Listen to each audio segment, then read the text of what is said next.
परमपिता परमात्मा पूर्ण ब्रह्म सर्व सृष्टि रचनहार कबीर परमेश्वर जी की असीम कृपा से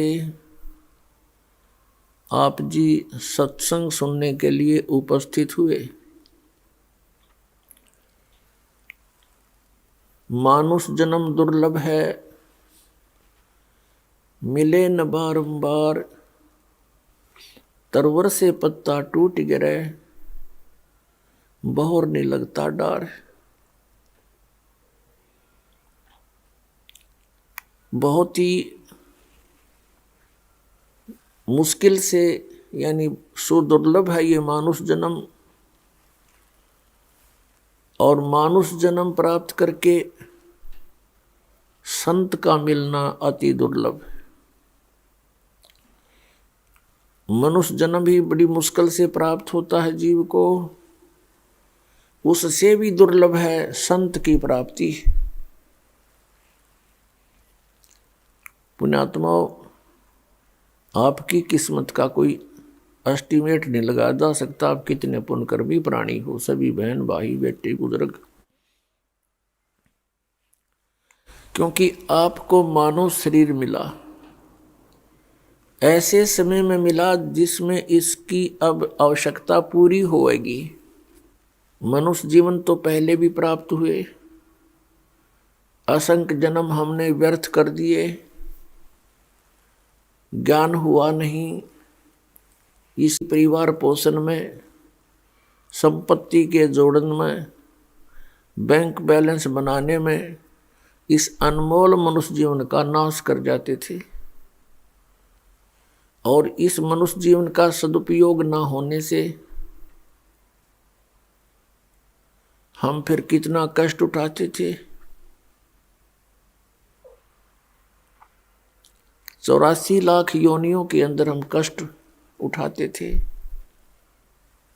पशु बनते थे, पक्षी बनते थे, फिर प्रेत आत्मा का जीवन भी हम जीते थे। कुछ पुण्य बनते थे, उसको स्वर्ग में नष्ट कर आते थे। अब जो समय आपको उपलब्ध हुआ है, ये वो गोल्डन टाइम है, ये सुनहरी अवसर है आपका। ये वो पिछली पीढ़ी है जिसमें जीव का कल्याण संभव है, और उस समय में आपको मानव शरीर प्राप्त हुआ है।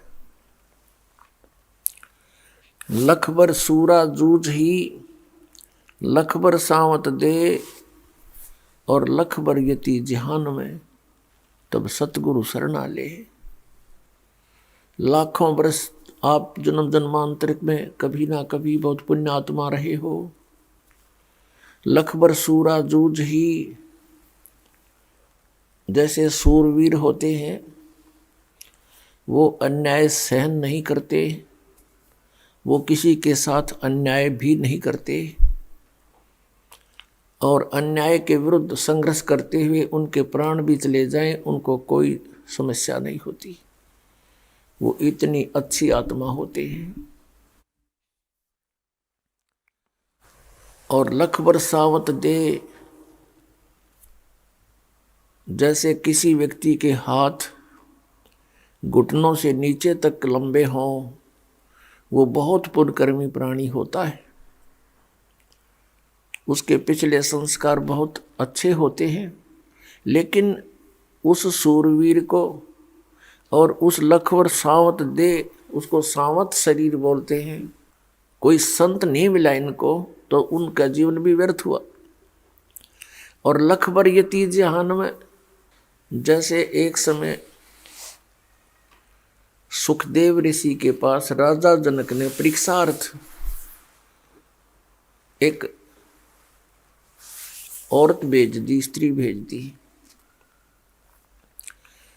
कि इसकी परीक्षा ले, ये कितना यति है। अब वो लड़की उसके पास पहुंची तो ऋषि जी बैठ गए चारपाई पर। लड़की उस चारपाई पर बैठ गई। वो और थोड़ा ऊपर को हो गए, लड़की को टच ना होने देने के कारण और ऊपर को हो गई। वो निकट आई, उठ के खड़ा हो गया और कहा, बेटी आप यहाँ से जाइए और ये अच्छा कर्म नहीं तेरा। कहने का भाव ये है कि फिर राजा जनक को भी परमात्मा मिले थे, लेकिन उस समय वो ऐसे रंग में रंग चुके थे, कई हजारों की संख्या में औरतें थी उसकी, लेकिन परमात्मा को नहीं माना था। लेकिन सतगुरु के ज्ञान से उसको कुछ आभास अच्छा हो गया था। तो उसने क्या कहा कि राजा जनक ने कहा कि बहन बता कैसी प्रतिक्रिया की उस ऋषि ने।